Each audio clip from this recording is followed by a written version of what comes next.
തമിഴ്നാട്ടിലെ സേലത്തായിരുന്നു പ്രഭു എന്ന് പറയുന്ന ഒരാൾ താമസിച്ചിരുന്നത്. വളരെ പാവപ്പെട്ട ഒരു ഫാമിലിയിലായിരുന്നു കേട്ടോ പ്രഭു ജനിച്ചത്. ആളുടെ ഒരു 17-18 വയസ്സുള്ള ടൈമിൽ ആളുടെ അച്ഛൻ സേലത്തുള്ളൊരു പഴം മാർക്കറ്റിൽ ആളെ കൊണ്ടാക്കുകയാണ്. അതിനുശേഷം അവിടെ കൂലിപ്പണി എടുത്തിട്ടായിരുന്നു ആൾ ജീവിച്ചിരുന്നത്. എന്നാൽ ആൾക്ക് ഇത്തരത്തിലുള്ളൊരു ജീവിതം പോരാ, ജീവിതത്തിൽ മുന്നോട്ട് വരണം എന്നുള്ളൊരു ചിന്ത ഉള്ളൊരു വ്യക്തിയായിരുന്നു ഈ പ്രഭു എന്ന് പറയുന്ന ആൾ. അപ്പോൾ രാപ്പകലില്ലാതെ കഷ്ടപ്പെട്ട് അധ്വാനിച്ച് കിട്ടുന്ന പൈസയൊക്കെ ഇങ്ങനെ സ്വരുക്കൂട്ടി വെച്ച് പടിപടിയായിട്ട് തൻ്റെ തൊഴിലിൽ അയാൾ മുന്നേറാനായിട്ട് തുടങ്ങി. അതിനുശേഷം സേലത്ത് തന്നെ എന്താ പറയുക, കൂലിപ്പണി എടുത്ത മാർക്കറ്റിൽ തന്നെ ആൾ സ്വന്തമായിട്ട് ഒരു പഴത്തിൻ്റെ കട തുടങ്ങുകയാണ്. ആ സമയത്ത് സേലത്തിലെ ഒരുപാടധികം കടകളിലോട്ട് ഇയാളായിരുന്നു പഴം സപ്ലൈ ചെയ്തിരുന്നത്. അപ്പോൾ ഇത്രയധികം കഷ്ടപ്പെട്ട് അധ്വാനിക്കുന്നതിൻ്റെ ഇടയിൽ ആളുടെ സ്വന്തം കാര്യം ശ്രദ്ധിച്ചില്ല. കല്യാണം കഴിക്കാനൊന്നും നോക്കിയിട്ടുണ്ടായിരുന്നില്ല. വയസ്സ് 38 ഇപ്പോൾ കല്യാണം കഴിക്കാനായിട്ട് ട്രൈ ചെയ്യുന്ന സമയത്ത് കാണുന്നുണ്ടെങ്കിൽ നല്ല രീതിയിലുള്ള എന്താ പറയുക കല്യാണാലോചനകളോ മറ്റൊന്നും തന്നെ വരുന്നില്ല. മെയിനായിട്ടുള്ള പ്രശ്നം ആളുടെ പ്രായം തന്നെയായിരുന്നു. പറയുമ്പോൾ ആളുടെ കയ്യിൽ പൈസ ഉണ്ട്, അതുപോലെ തന്നെ സ്വന്തമായിട്ട് വീടുണ്ട്, ബിസിനസ് ഉണ്ട്, എല്ലാം ഉണ്ട്. എന്നാൽ പ്രായം കൂടിപ്പോയത് കൊണ്ട് തന്നെ ആൾക്ക് എന്താ പറയുക കല്യാണമൊന്നും സെറ്റായില്ല. അങ്ങനെ ഇരിക്കെ 22 വയസ്സുള്ള ശാലിനി എന്ന് പറയുന്ന പെൺകുട്ടി ഇയാളെ വിവാഹം കഴിക്കാമെന്ന് സമ്മതിക്കുകയാണ്. എന്നാൽ ഈ ഒരു കല്യാണത്തിൻ്റെ എന്താ പറയുക ആലോചനയും കാര്യങ്ങളൊക്കെ വന്നപ്പോൾ ശാലിനി നോ പറഞ്ഞതായിരുന്നു കേട്ടോ. എന്നാൽ ശാലിനിയുടെ വീട്ടുകാർ ഈ പെൺകുട്ടിയെ കൺവിൻസ് ചെയ്തതായിരുന്നു. അത്യാവശ്യം നല്ല പൈസ ഒക്കെ ഉള്ള വീട്ടിലത്തെ ഒരാളാണ്. അയാൾക്കാണെന്നുണ്ടെങ്കിൽ സ്ത്രീധനമൊന്നും കൊടുക്കണ്ട, സ്വർണവും കാര്യങ്ങളും ഇങ്ങോട്ട് കൊണ്ടുവന്നിട്ടിട്ട് നിന്നെ കൂട്ടിക്കൊണ്ട് പൊക്കോളും, ഇത്രയും നല്ലൊരു ബന്ധം നിനക്കിനി കിട്ടാനില്ല, അതുകൊണ്ട് മോളിതിന് സമ്മതിക്കുക, അങ്ങനെയൊക്കെ പറഞ്ഞുകൊണ്ട് സമ്മതിപ്പിച്ചതായിരുന്നു ശാലിനിയെ. ശാലിനി ഓക്കെ പറഞ്ഞതറിഞ്ഞിട്ട് പ്രഭു ഭയങ്കരമായിട്ട് സന്തോഷിക്കുകയാണ്. പ്രഭുവിന് ശാലിനിയോട് വല്ലാത്തൊരു സ്നേഹം തോന്നുകയാണ്. കാരണം എന്താണെന്ന് വെച്ച് കഴിഞ്ഞാൽ ഒരുപാടധികം സ്ത്രീകൾ നോന്ന് പറഞ്ഞൊരു സ്ഥലത്താണ് ശാലിനി തന്നെ ഇഷ്ടമാണെന്ന് പറഞ്ഞത്. അതുകൊണ്ട് തന്നെ എന്താ പറയുക ശാലിനിക്ക് വേണ്ടി എന്തും ചെയ്യാനായിട്ട് തയ്യാറായിരുന്നു. നല്ല രീതിയിൽ തന്നെ കല്യാണവും കാര്യങ്ങളൊക്കെ കഴിഞ്ഞു. പ്രഭുവിൻ്റെ വീട്ടിൽ വന്നിട്ട് ശാലിനി പറഞ്ഞ പോലെ വീടും കാര്യങ്ങളൊക്കെ ഡെക്കറേറ്റ് ചെയ്യാണ്. പുതിയ ഫർണിച്ചറും കാര്യങ്ങളും വാങ്ങി, പിന്നെ TV വാങ്ങി, അങ്ങനെ ഒരുപാടധികം കാര്യങ്ങളൊക്കെ ഇങ്ങനെ ചെയ്തു. ശാലിനിക്ക് ഒരു സ്കൂട്ടർ വാങ്ങിച്ചു കൊടുത്തു. ഇവരുടെ വിവാഹം കഴിഞ്ഞ് ഏകദേശം ഒരു വർഷമൊക്കെ കഴിഞ്ഞപ്പോഴത്തേനും ഇവർക്കൊരു പെൺകുഞ്ഞും പിറക്കുകയാണ് ഉണ്ടായത്. ഇങ്ങനെ സ്മൂത്തായി പോയിക്കൊണ്ടിരുന്നിരുന്ന പ്രഭുവിൻ്റെയും ശാലിനിയുടെയും ജീവിതത്തിൽ ഒരുപാടധികം പ്രശ്നങ്ങൾ പിന്നീട് ഉണ്ടാവുകയാണ്. അപ്പോൾ ആ ഒരു സ്റ്റോറിയാണ് ഇന്നത്തെ വീഡിയോയിലൂടെ നമ്മൾ നോക്കാൻ പോകുന്നത്. Hello guys, welcome back to the channel Rizin this side. അങ്ങനെ മകൾക്ക് 1 വയസ്സൊക്കെ കഴിഞ്ഞു, ബർത്ത്ഡേയും കാര്യങ്ങളൊക്കെ കഴിഞ്ഞു. ഈ ഒരു സമയമൊക്കെ കഴിഞ്ഞപ്പോഴാണ് ശാലിനിയുടെ തനി സ്വഭാവം ശാലിനി പുറത്തോട്ടെടുക്കുന്നത്. ശാലിനി ചിന്തിക്കുകയാണ്, എനിക്കെന്തായാലും പ്രഭുവിനെ വലിയ കാര്യമായിട്ടൊന്നും വേണ്ട. അതായത് കുട്ടിയുടെ അച്ഛൻ, അതുപോലെ തന്നെ എൻ്റെ കാര്യങ്ങൾ നടത്തി തരുന്ന ആൾക്ക് എൻ്റെ ബെഡിൽ സാറ്റിസ്ഫൈ ചെയ്യാനായിട്ട് പറ്റുന്നില്ല. അതുകൊണ്ട് ചെറുപ്പക്കാരായിട്ടുള്ള ആരെങ്കിലും എൻ്റെ ഒരു ആവശ്യത്തിന് വേണ്ടിയിട്ട് എനിക്ക് വേണമെന്നുള്ള ആ ഒരു രീതിയിലുള്ളൊരു ചിന്ത അവർ ഡെവലപ്പ് ചെയ്യുകയായിരുന്നു. അങ്ങനെ ഇരിക്കുന്ന സമയത്ത് ആ വീട് ശരിയാകുന്നില്ല എന്ന് പറഞ്ഞുകൊണ്ട് ഇവർ വേറൊരു വീട്ടിലോട്ട് മാറുകയായിരുന്നു. അതായത് റെൻറ്റിന് വേറൊരു വീട് എടുക്കുകയായിരുന്നു. അപ്പോൾ പ്രഭുവിൻ്റെ ഒരു റൊട്ടീൻ എങ്ങനെയായിരുന്നു എന്ന് വെച്ച് കഴിഞ്ഞിട്ടുണ്ടെങ്കിൽ വെളുപ്പിന് 4 മണിക്ക് വീട്ടിൽ നിന്ന് ഇറങ്ങും, നേരെ കടയിലോട്ട് പോകും. അതിനുശേഷം ഒരു ഉച്ചയ്ക്ക് 2 മണിക്ക് ആകുമ്പോഴേ വരുള്ളൂ. എന്നിട്ട് ഫുഡൊക്കെ കഴിച്ചിട്ട് ഏകദേശം 1 മണിക്കൂർ റെസ്റ്റ് ചെയ്യും. അതിനുശേഷം ഒരു 3 മണി കഴിയുന്ന ആ ഒരു സമയത്തൊക്കെ വീണ്ടും കടയിലോട്ട് പോകും. പിന്നീട് ഒരു 7 മണി, നൈറ്റ് 7 മണി ടൈമൊക്കെ ആകുമ്പോഴത്തേനായിരിക്കും തിരിച്ചു വരിക. ഇതായിരുന്നു ആളുടെ ഒരു റൊട്ടീൻ. ഈ ഒരു സമയം ശാലിനി ഒറ്റയ്ക്കായിരുന്നു. അപ്പോൾ ആ ഒരു സമയത്ത് കൂടുതലായിട്ട് സോഷ്യൽ മീഡിയ ഈ ഒരു ശാലിനി യൂസ് ചെയ്യാനായിട്ട് തുടങ്ങി. അങ്ങനെയാണ് സുരേഷ് എന്ന് പറയുന്ന ഒരു പയ്യനെ പരിചയപ്പെടുന്നത്. ആ പയ്യനുമായിട്ട് രാപ്പകലില്ലാതെ ചാറ്റ് ചെയ്യാനായിട്ട് തുടങ്ങി. ഏതൊരു എക്സ്റ്റെൻറ്റ് വരെ എന്ന് വെച്ച് കഴിഞ്ഞിട്ടുണ്ടെങ്കിൽ കുഞ്ഞുണ്ടല്ലോ, കുഞ്ഞ് കരഞ്ഞു കഴിഞ്ഞിട്ടുണ്ടെന്നുണ്ടെങ്കിലും പോയി നോക്കുന്നില്ല, ചുമ്മാ ഇങ്ങനെ ആ ഒരു പയ്യനായിട്ട് ഇങ്ങനെ ചാറ്റ് ചെയ്തുകൊണ്ടേയിരിക്കും. അങ്ങനെ അവരുടെ ചാറ്റിങ്ങും കാര്യങ്ങളും ഇങ്ങനെ കണ്ടിന്യൂ ചെയ്തുകൊണ്ടിരിക്കുകയായിരുന്നു. അങ്ങനെ ഇരിക്കുകയാണ് ഒരു ദിവസം ഉച്ചയ്ക്ക് 2 മണിക്ക് ഈ പ്രഭു വീട്ടിലോട്ട് കയറി വരുന്നത്.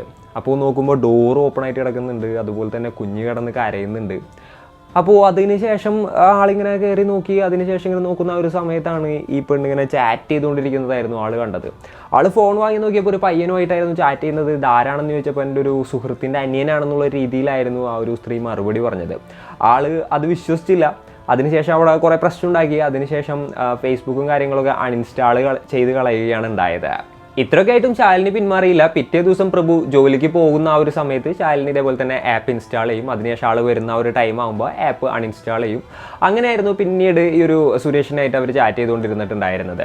അങ്ങനെ പതിയെ ചാറ്റിംഗ് എന്നുള്ളൊരു സ്റ്റേജ് മാറിയിട്ട് ഈ ഒരു സുരേഷ് വീട്ടിലോട്ട് വരാനായിട്ട് തുടങ്ങുകയാണ്. അവർ സ്ഥിരമായിട്ട് കിടക്ക പങ്കിടുന്ന ഒരു സിറ്റുവേഷനിലോട്ട് കാര്യങ്ങൾ എത്തുകയാണ്. വളരെ പ്ലാൻഡ് ആയിട്ടായിരുന്നു ഇവരുടെ ഈ ഒരു പരിപാടിയും കാര്യങ്ങളൊക്കെ ഉണ്ടായിരുന്നത്. അതായത് രാവിലെ 4 മണിക്ക് ഈ പ്രഭു വീട്ടിൽ നിന്ന് ഇറങ്ങുമല്ലോ. അപ്പോൾ ഈ സുരേഷ് എന്ന് പറയുന്ന പയ്യൻ ഈ പ്രഭുവിൻ്റെ കടയുടെ മുന്നിൽ വെയിറ്റ് ചെയ്യുന്നുണ്ടാവും. അപ്പോൾ ഈ പ്രഭു അവിടെ എത്തിയെന്ന് ഉറപ്പായതിന് ശേഷം ആ ഒരു പയ്യൻ നേരെ ഈ ഒരു ശാലിനിയുടെ അടുത്തോട്ട് എത്തും. അതിനുശേഷം അവിടെ അവരുടെ പരിപാടിയും കാര്യങ്ങളൊക്കെ കഴിഞ്ഞ് ഒരു രാവിലെ 10 മണിയൊക്കെ ആകുമ്പോൾ ശാലിനി ബ്രേക്ക്ഫാസ്റ്റ് ഒക്കെ ഉണ്ടാക്കി കൊടുക്കും. ആ ഒരു ബ്രേക്ക്ഫാസ്റ്റ് ഒക്കെ കഴിച്ച് കഴിഞ്ഞിട്ട് ആ ഒരു വീട്ടിൽ നിന്ന് പോകും.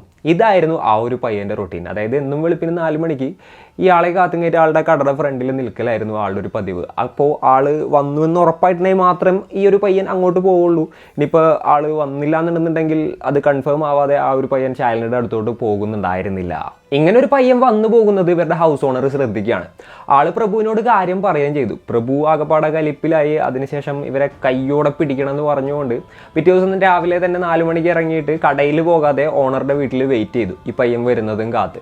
എന്നാൽ ഈ ഒരു സുരേഷ് എന്ന് പറയുന്ന പയ്യൻ ആളുടെ കടയുടെ ഫ്രണ്ടിലായിരുന്നല്ലോ വെയിറ്റ് ചെയ്തുകൊണ്ടിരിക്കുന്നുണ്ടായിരുന്നത്. അപ്പോൾ പ്രഭു വന്നില്ല. അതുകൊണ്ട് ആ ഒരു പയ്യൻ അന്നത്തെ ദിവസം പോയില്ല. 1 ദിവസം കഴിഞ്ഞു, 2 ദിവസം കഴിഞ്ഞു, 3 ദിവസം കഴിഞ്ഞു. ഈ 3 ദിവസങ്ങളിലും ആ ഒരു പയ്യൻ ശാലിനിയുടെ അടുത്തോട്ട് പോയില്ല. കാരണം ആ ഒരു പയ്യൻ തൻ്റെ സ്വന്തം കണ്ണുകൾ കൊണ്ട് പ്രഭുവിനെ കണ്ടിട്ട് മാത്രമേ അവിടെ നിന്ന് പോകാറുണ്ടായിരുന്നുള്ളൂ. എന്നാൽ അതിൻ്റെ പിറ്റേ ദിവസം പ്രഭു എന്താ ചെയ്തതെന്ന് വെച്ച് കഴിഞ്ഞിട്ടുണ്ടെങ്കിൽ നേരെ കടയിലോട്ട് പോയി. അപ്പോൾ പ്രഭു കടയിലോട്ട് പോയി. കടയിൽ പ്രഭുവിനെ കണ്ടപ്പോൾ ഈ സുരേഷ് അവിടെ നിന്ന് നേരെ ആ ഒരു വീട്ടിലോട്ട് പോവുകയാണ് ഉണ്ടായത്. എന്നാൽ ഈ ഒരു പയ്യൻ വരുന്നത് ഹൗസ് ഓണർ നോക്കി നിൽക്കുന്നുണ്ടായിരുന്നു. ഹൗസ് ഓണർ ആ ഒരു സ്പോട്ടിൽ തന്നെ പ്രഭുവിനെ വിളിക്കുകയാണ്. വിവരം അറിഞ്ഞ പ്രഭു നേരെ ആ ഒരു വീട്ടിലോട്ട് എത്തുകയും ചെയ്തു.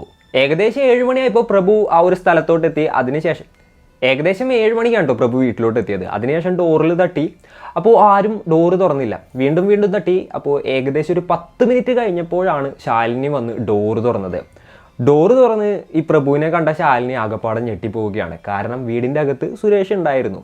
അപ്പോൾ ഇത് അയാൾക്ക് അറിയാവുന്നൊരു കാര്യമായിരുന്നു. ആൾ നേരെ വീടിൻ്റെ അകത്തോട്ട് കയറുകയാണ്. അതിനുശേഷം ആ ഒരു പയ്യനെ പിടിച്ച് തല്ലുകയാണ്, ചീത്ത പറയുകയാണ്. ഇനി ഈ ഏരിയയിൽ കണ്ടു കഴിഞ്ഞിട്ടുണ്ടെന്നുണ്ടെങ്കിൽ നിന്നെ കൊന്നുകളയുള്ളൂ, വെച്ചേക്കില്ല എന്ന് പറഞ്ഞുകൊണ്ട് ആ ഒരു പയ്യനെ അവിടെ നിന്ന് അടിച്ചോടിക്കുകയാണ് ഉണ്ടായത്. ഈ ഒരു സ്ത്രീയെയും നല്ല രീതിയിൽ ചീത്ത പറയുകയും അടിക്കുകയും ചെയ്തു. എന്നാലും ആ ഒരു വീട്ടിൽ നിന്ന് പുറത്തു പോകാനോ കാര്യങ്ങളൊന്നും പറഞ്ഞില്ല. ആ ഒരു എന്താ പറയുക, ആ ഒരു കുഞ്ഞിനെ ആലോചിച്ചിട്ടായിരുന്നു ആൾ അങ്ങനെയൊന്നും പറയാതിരുന്നതെന്നാണ് പറയുന്നത്. ശാലിനിയുടെ അടുത്ത് ഇനിയെങ്കിലും നന്നാവെന്ന് പറഞ്ഞു ആ ഒരു ഫോൺ ഇയാൾ വാങ്ങി വെക്കുകയാണ് ഉണ്ടായത്. അങ്ങനെ കുറച്ച് നാൾ വലിയ പ്രശ്നങ്ങളും കാര്യങ്ങളൊന്നും ഇല്ലാതെ പോയി. അതിനുശേഷം 1 മാസം കഴിഞ്ഞപ്പോൾ ഈ സുരേഷ് വേറൊരു ഫോൺ രഹസ്യമായിട്ട് ശാലിനിയുടെ കയ്യിൽ എത്തിക്കുകയാണ്. പിന്നീട് വീണ്ടും ഇവർ ആ ഒരു ഫോണിലൂടെ ചാറ്റിങ്ങും അതുപോലെ തന്നെ വീഡിയോ കോളും കാര്യങ്ങളൊക്കെ തുടങ്ങി. അപ്പോൾ അതിങ്ങനെ കണ്ടിന്യൂ ആയിട്ട് ഇങ്ങനെ പോയിക്കൊണ്ടിരിക്കുകയാണ്. അങ്ങനെ ഇരിക്കെ ഒരു ദിവസം ഈ സുരേഷ് ഇതേപോലെ തന്നെ വീട്ടിലോട്ട് വരികയാണ്. വീട്ടിലോട്ട് നൈറ്റ് ജോലി കഴിഞ്ഞ് വരുന്ന സമയത്ത് ഇതേപോലെ തന്നെ ഡോറൊന്നും അടച്ചിട്ടുണ്ടായിരുന്നില്ല. കുഞ്ഞ് കിടന്ന് കരയുന്നുണ്ടായിരുന്നു. അപ്പോൾ ബാത്റൂമിൽ നിന്ന് സൗണ്ട് വരുന്നുണ്ടായിരുന്നു. ഇയാൾ നേരെ ബാത്റൂമിലോട്ട് പോയി നോക്കുമ്പോൾ കണ്ട കാഴ്ച എന്താണെന്ന് വെച്ച് കഴിഞ്ഞിട്ടുണ്ടെങ്കിൽ നഗ്നയായിട്ട് ആ ഒരു സുരേഷ് എന്ന് പറയുന്ന പയ്യൻ്റെ അടുത്ത് വീഡിയോ കോളിൽ സംസാരിക്കുന്നത് തൻ്റെ സ്വന്തം ഭാര്യയാണ്. അപ്പോൾ വീഡിയോ കോളിലൂടെ ഈ പയ്യൻ അയാളെ കണ്ടിട്ടുണ്ടായിരുന്നു. ആളപ്പോൾ തന്നെ എന്താ പറയുക, അവിടെ നിന്ന് ഇങ്ങനെ ഫോണോ കട്ട് ചെയ്ത് പോവുകയാണ്. അപ്പോൾ ഈ ഫോൺ ആ കയ്യോടെ വാങ്ങിയിട്ട് അയാൾ ഫോൺ വലിച്ചെറിയുകയാണ് ഉണ്ടായത്. ഇത്തവണ ഈ പ്രശ്നം കൂടുതൽ വഷളാവുകയാണ്. ആ ഒരു ശാലിൻ്റെ അടുത്ത് വീട്ടിലോട്ട് പോകാനായിട്ട് പറഞ്ഞു. ശാലിനി പറഞ്ഞു ഞാൻ വീട്ടിലോട്ട് പോകില്ല, എന്താണെന്നുണ്ടെങ്കിൽ ഞാൻ ഇവിടെ തന്നെ നിൽക്കുള്ളൂ എന്ന് പറഞ്ഞു. കാരണം ശാലിനിയുടെ വീട്ടിലത്തെ അവസ്ഥ വളരെ പരിതാപകരമായിരുന്നു. വളരെ ദാരിദ്ര്യത്തിൽ കഴിഞ്ഞിരുന്ന ഒരു ഫാമിലി ആയിരുന്നു ശാലിനിൻ്റേത്. അതുകൊണ്ട് തന്നെ വീട്ടിലോട്ട് പോകാനായിട്ട് ശാലിനി തീരെ താല്പര്യപ്പെടുന്നുണ്ടായിരുന്നില്ല. അപ്പോൾ ഈ ഒരു പ്രഭു എന്താ ചെയ്തതെന്ന് വെച്ച് കഴിഞ്ഞിട്ടുണ്ടെങ്കിൽ ശാലിനിയുടെ പാരൻസിനെയൊക്കെ വിളിച്ചു വരുത്തി. അപ്പോൾ ശാലിനിയുടെ പാരൻസൊക്കെ തിരിച്ചിങ്ങോട്ട് വന്നു. അതിനുശേഷം എന്താ പറയുക, ഒരുപാടധികം കാര്യങ്ങളൊക്കെ പറഞ്ഞു കൊടുത്തു, ഉപദേശിച്ചു, നന്നാവാനായിട്ട് പറഞ്ഞു. അപ്പോൾ ശാലിനി നന്നാവാമെന്ന് പറഞ്ഞു. അപ്പോൾ അതിനുശേഷം പാരൻസ് തിരിച്ചു പോകാണ് ഉണ്ടായത്. പിന്നീട് കുറച്ച് നാൾക്ക് വലിയ പ്രശ്നങ്ങളും കാര്യങ്ങളൊന്നും ഉണ്ടായിരുന്നില്ല. ഏകദേശം 6 മാസത്തോളം ശാലിനി ഒരു പ്രശ്നം ഉണ്ടാക്കാത്തത് കൊണ്ട് തന്നെ പ്രഭു വിചാരിച്ചു തൻ്റെ ഭാര്യ നന്നായെന്ന്. അങ്ങനെ ആളും ഹാപ്പിയായി. അപ്പോൾ ഈ ഒരു 6 മാസമൊക്കെ കഴിയുന്ന ആ ഒരു സമയത്ത് വീണ്ടും ശാലിനിക്ക് ഒരു ഫോൺ കിട്ടുകയാണ്. ഈ സുരേഷ് രഹസ്യമായിട്ട് വീണ്ടും ഒരു ഫോൺ കൊടുത്തു. വീണ്ടും അവർ സംസാരം തുടങ്ങി. എന്നാൽ ഇത്തവണ അവർ കൂടുതലായിട്ട് സംസാരിച്ച് എന്താണെന്ന് വെച്ച് കഴിഞ്ഞിട്ടുണ്ടെന്നുണ്ടെങ്കിൽ എനിക്ക് നിന്നെയും വേണം, നിനക്ക് എന്നെയും വേണം. അപ്പോൾ നമ്മളുടെ ബന്ധത്തിൻ്റെ ഇടയിൽ നിൽക്കുന്നത് ആകെ പ്രഭുവാണ്. പ്രഭുവിനെ ഇല്ലാതാക്കി കഴിഞ്ഞിട്ടുണ്ടെന്നുണ്ടെങ്കിൽ നമുക്ക് രണ്ടുപേർക്കും സുഖമായിട്ട് ജീവിക്കുക എന്നുള്ളൊരു കാര്യം ശാലിനി പറയുകയാണ്. അപ്പോൾ ആ ഒരു പയ്യനും ഒക്കെ പറയുകയാണ്. അങ്ങനെ ഇവർ രണ്ടുപേരും കൂടെ ഡിസ്കസ് ചെയ്തിട്ട് ഇയാളെ കൊലപ്പെടുത്താമെന്നുള്ളൊരു തീരുമാനത്തിലോട്ട് എത്തുകയാണ്. അപ്പോൾ ഇവർ പ്ലാൻ ചെയ്ത പ്രകാരമാണ് അന്നത്തെ ദിവസം ശാലിനി ഫ്രണ്ടിലത്തെ ഡോറ് കുറ്റിയിടാതെ കിടന്നുറങ്ങിയിട്ടുണ്ടായിരുന്നത്. അപ്പോൾ ആൾ 2 കത്തിയും കൊണ്ടുണ്ട്. അതായത് സുരേഷ് രാത്രി 2 കത്തിയും കൊണ്ട് ആ ഒരു വീട്ടിലോട്ട് വരികയായിരുന്നു. ഒരു പച്ചപ്പാതിരാ സമയമായിരുന്നു ആ ഒരു വീട്ടിലോട്ട് എത്തിയത്.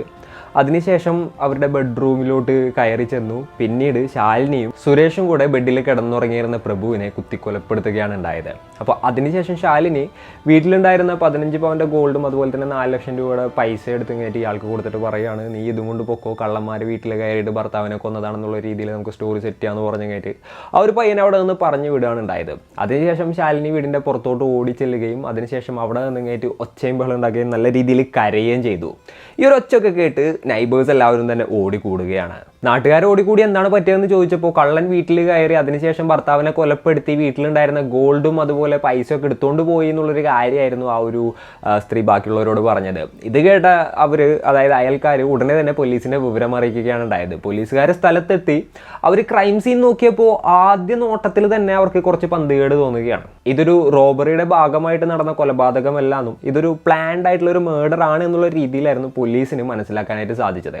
കാരണം എന്താണെന്ന് വെച്ച് കഴിഞ്ഞിട്ടുണ്ടെങ്കിൽ ഫ്രണ്ട് ഡോറ് എന്താ പറയുക പൊളിച്ചിട്ടുണ്ടായിരുന്നില്ല, അല്ലാന്നുണ്ടെങ്കിൽ ഡോറൊന്നും തന്നെ പൊളിച്ചിട്ടുണ്ടായിരുന്നില്ല, എല്ലാം പെർഫെക്റ്റ് കണ്ടീഷനിലായിരുന്നു. പിന്നെ വീട്ടിൽ വെച്ചിരുന്ന സാധനങ്ങളെല്ലാം തന്നെ വെച്ച സ്ഥലത്തായിരുന്നു ഉണ്ടായിരുന്നത്.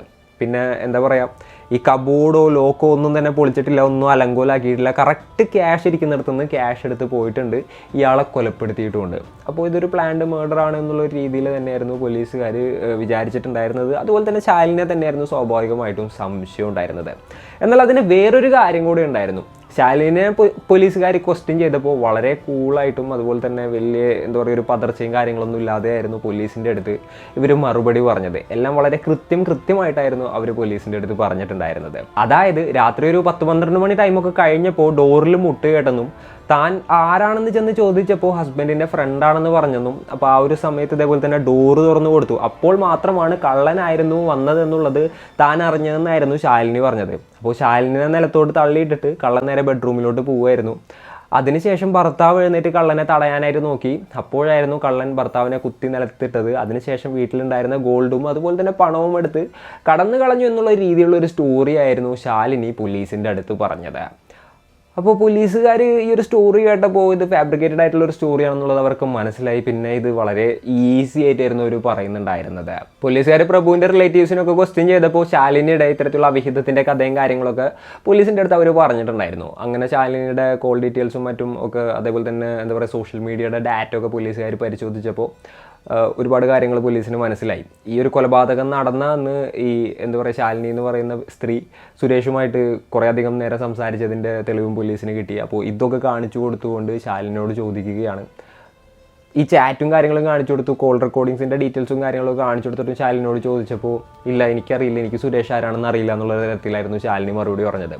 അപ്പോൾ പോലീസിന് വീണ്ടും സംശയമായി. കാരണം എന്താണെന്ന് വെച്ച് കഴിഞ്ഞിട്ടുണ്ടെങ്കിൽ ഇത്ര കൂളായിട്ട് നുണ പറയണമെന്നുണ്ടെങ്കിൽ ഇതുവരുടെ ആദ്യത്തെ ഒരു കുറ്റം ആയിരിക്കില്ല, ഇതിനു മുന്നും കുറ്റങ്ങൾ ചെയ്തിട്ടുണ്ടാവും എന്നുള്ളത് മനസ്സിലാക്കിക്കൊണ്ട് പോലീസുകാർ ഇവരുടെ എന്താ പറയുക ഹിസ്റ്ററി നല്ല രീതിയിൽ അങ്ങോട്ട് ചെക്ക് ചെയ്യാനായിട്ട് തുടങ്ങി. അപ്പോൾ അതിൻ്റെ ഉള്ളിൽ നിന്ന് അവർക്ക് മനസ്സിലാക്കാനായിട്ട് സാധിച്ചൊരു കാര്യം എന്താണെന്ന് വെച്ച് കഴിഞ്ഞിട്ടുണ്ടെങ്കിൽ ഏകദേശം 50-ലേറെ ആളുകളുമായിട്ട് ഇവർ എന്താ പറയുക ഫ്ലേർട്ട് ചെയ്തിട്ടുണ്ടായിരുന്നു ഇവരുടെ ഒരു 18 വയസ്സ് തുടങ്ങിയിട്ട്. അപ്പോൾ അത്രത്തോളം ആളുകളുമായിട്ട് കിടക്ക പങ്കിട്ടതായിട്ടും പറയപ്പെടുന്നുണ്ട്. പോലീസുകാർ പിന്നീട് സുരേഷിനെയും പിടികൂടി ആളുടെ കയ്യിൽ നിന്ന് ഗോൾഡും അതുപോലെ തന്നെ പണവും ഒക്കെ റിക്കവർ ചെയ്തു. ഇപ്പോൾ രണ്ടുപേരും ജയിലിലാണ്, കേസ് നടന്നുകൊണ്ടിരിക്കുകയാണെന്നാണ് അറിയാനായിട്ട് സാധിച്ചിട്ടുള്ളത്. അപ്പോൾ ഇന്നത്തെ ഈ ഒരു വീഡിയോയിൽ ഇത്രയൊക്കെയാണ് പറയാനുള്ളത്. ഈ ഒരു സ്റ്റോറി കേട്ടപ്പോൾ നിങ്ങൾക്ക് എന്താണ് തോന്നിയത്, നിങ്ങളുടെ തോട്ട്സും മറ്റും എന്തൊക്കെയാണ്, നിങ്ങളുടെ തോട്ട്സൊക്കെ എന്താണെന്നുണ്ടെങ്കിലും താഴെ കമൻറ്റുകളായിട്ട് രേഖപ്പെടുത്തുക. അപ്പോൾ ഇന്നത്തെ ഈ ഒരു വീഡിയോയിൽ ഇത്രയൊക്കെ തന്നെ പറയാനുള്ളൂ. And it's me Rejin signing off. Peace. Stay peaceful guys. Stay safe.